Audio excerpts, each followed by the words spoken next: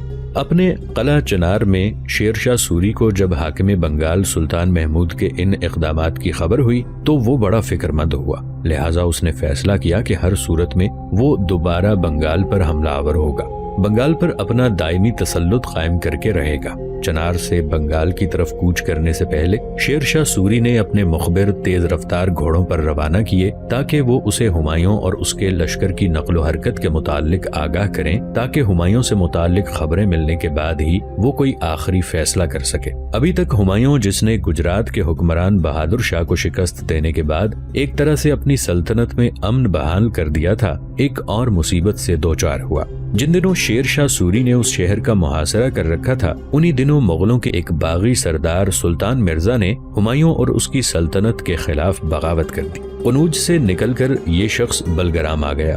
بلگرام کو اس نے اپنا مرکز بنایا۔ اس کے بعد اپنے بڑے لڑکے الغ مرزا کو اس نے جونپور روانہ کیا۔ جونپور میں مغلوں کا حاکم جنید برلاس تھا، جو ایک بہترین سپہ سالار ہونے کے علاوہ انتہائی شجاع اور دلیر انسان تھا۔ الغ مرزا براہ راست جنید برلاس سے نہیں ٹکرایا، لیکن جونپور کے ایک بڑے علاقے میں اس نے بڑی تباہی مچائی۔ باغی سردار سلطان مرزا نے اپنے دوسرے بیٹے شاہ مرزا کو مغلوں کا علاقہ امانت پورہ فتح کرنے کے لیے روانہ کیا۔ الغ مرزا نے بہترین کارکردگی کا مظاہرہ کیا۔ جونپور میں لوٹ مار کرنے کے بعد وہ اودھ اور بنارس پر قبضہ کرنے کے لیے جھپٹا، اور اس ارادے کی تکمیل کے لیے اس نے ایسا راستہ اختیار کیا کہ جونپور کا مضبوط قلعہ جس میں جنید برلاس تھا وہ حائل نہ ہوا۔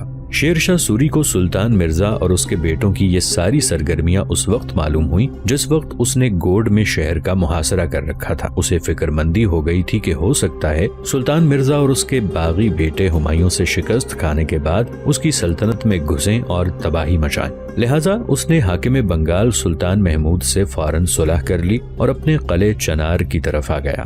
سلطان محمود اور اس کے باغی بیٹوں کی سرکوبی کے لیے ہمایوں نے اپنے بھائی اندال مرزا کو مقرر کیا، جس نے ان باغیوں کا خوب قلع کما کیا، انہیں بدترین شکست دی، اور یہ باغی مغلوں کے علاقے سے نکل کر جان بچانے کے لیے دوسرے علاقوں کی طرف بھاگ گئے تھے۔ ہمایوں ابھی اس بغاوت سے فارغ ہوا ہی تھا کہ اس کے بھائی مرزا عسکری نے اس کے خلاف علم بغاوت بلند کر دیا۔ ہمایوں اس وقت اپنے لشکر کے ساتھ مانڈوں کے مقام پر قیام کیے ہوئے تھا، لہٰذا وہ بڑا فکر مند ہوا۔ مرزا عسکری نے احمد آباد میں بغاوت کرنے کے بعد کوچ کیا اور ہمایوں کے ایک سالار تازی بیگ سے غصب کرنے کی کوشش کی اور اپنی بادشاہت کا اعلان کرنے کے لیے اس کے بعد وہ آگرہ کی طرف چل دیا۔ ہمایوں اس بغاوت کو فرو کرنے کے لیے فوراً روانہ ہوا۔ ہمایوں کی خوش قسمتی، اس نے اپنے بھائی کی بغاوت کو فرو کر دیا اور مرزا عسکری کو اس نے معاف کر دیا اور اس کے مشیر ہندو بیگ کو اپنے ساتھ آگرہ لایا۔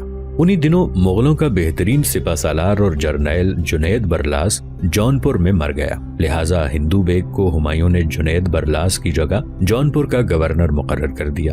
ہندو بیگ شیر شاہ سوری کے لیے مرنے والے حاکم جنید برلاس اس سے زیادہ کارآمد ثابت ہوا۔